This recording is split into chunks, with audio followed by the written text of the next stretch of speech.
सलमा के मुताबिक ये फैमिली इसी तकोनी कमरे में रिहाइश पजीर थी।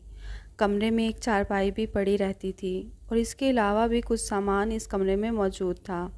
सलमा जब भी किसी काम से इस कमरे में जाती थी, जिन गुस्सा करते और इसे डांटते कि तुम लोग इस घर में क्यों आए हो, ये हमारा घर है, यहाँ से चले जाओ वरना नुकसान उठाओगे।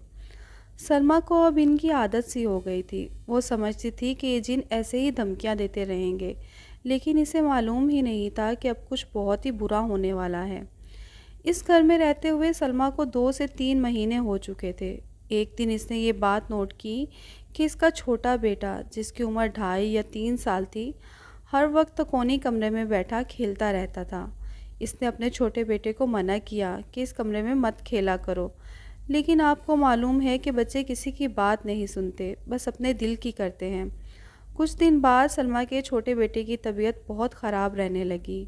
वो समझी शायद मामूल का बुखार है और ठीक हो जाएगा, लेकिन बहुत इलाज कराने के बावजूद भी बच्चा ठीक नहीं हो रहा था। आखिरकार सलमा ने अपनी बहन से बात की और इसे सारे मामले के बारे में बता दिया। सलमा की बहन एक दीनदार खातून है। इसने सलमा को कहा कि तुम एक काम करो और जिन्नों के साथ मुआहिदा कर लो, फिर सब कुछ ठीक हो जाएगा। इसने सलमा को कहा कि तुम जिन्नों से बात करो और इन्हें कहो कि तुम हमें तंग ना करना, हम तुम्हें तंग नहीं करेंगे। सलमा ने बिल्कुल ऐसा ही किया और जिन्नों को कहा कि हमारी मजबूरी है, इस घर में रहना है, मेरे पास कोई दूसरा ठिकाना नहीं है, इसलिए हम इस घर में रहने पर मजबूर हैं। अगर आपने इस घर में रहना है तो शौक़ से रहिए, हम आपको तंग नहीं करेंगे और आप हमें तंग मत करें।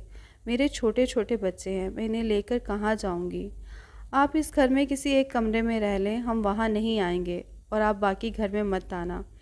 जिन्नों ने सलमा की बात मान ली और इसे कहा कि ठीक है, बस इस बड़े कमरे में मत आया करो, बाकी पूरा घर तुम्हारा है, जहाँ तुमने रहना है रहो, अब हम तुम्हें तंग नहीं करेंगे। इसी तरह काफ़ी दिन गुजर चुके थे और माहौल बिल्कुल पुरसुकून था। सलमा के बेटे की तबीयत भी ठीक हो गई थी। एक दिन सलमा का खावंद छुट्टी पर घर वापस आ गया। सलमा ने इसे पूरे हालात से आगाह किया और बताया कि बड़ा कमरा मैंने बंद कर दिया है, तुम भी वहाँ मत जाना। ये सुनकर अली को बहुत गुस्सा आया और इसने सलमा को डांटा कि ये तुमने क्या कर दिया, इस तरह तो ये मखलूक इस पूरे घर पर काबिज हो जाएगी, फिर क्या तुम पूरा घर छोड़कर चली जाओगी। इसने बीवी को कहा कि जाओ अभी कमरा खोल कर आओ और इस कमरे में आना जाना रखा करो, ताकि यहाँ जब चहलकदमी होगी तो वो जिन्नात ये घर छोड़कर चले जाएंगे, वरना वो यहाँ पूरी तरह हावी हो जाएंगे। सलमा ने शोहर की बात मान ली और मजबूरन कमरे का दरवाज़ा खोल दिया। सलमा का खावंद कुछ दिन घर रहने के बाद वापस चला गया। इसके जाने के बाद सलमा के छोटे बेटे की तबीयत मज़ीद ख़राब रहने लगी।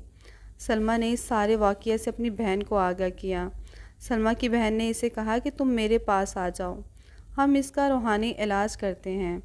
सलमा अपने बच्चों को लेकर अपनी बहन के घर चली गई। एक मौलवी साहब ने बच्चे का इलाज शुरू किया और कहा कि इसका इलाज 40 दिन तक जारी रहेगा, इसके बाद इंशाल्लाह बच्चा ठीक हो जाएगा और जिन्नात भी घर से निकल जाएंगे।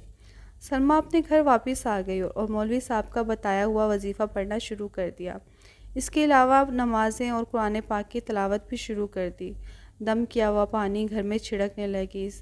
जब सलमा घर में कुरान पाक पढ़ना शुरू करती तो जिन्नात उसे मना करते थे और कहते थे कि ये मत पढ़ो वरना तुम बहुत पछताओगी, अस्तगफिरुल्लाह।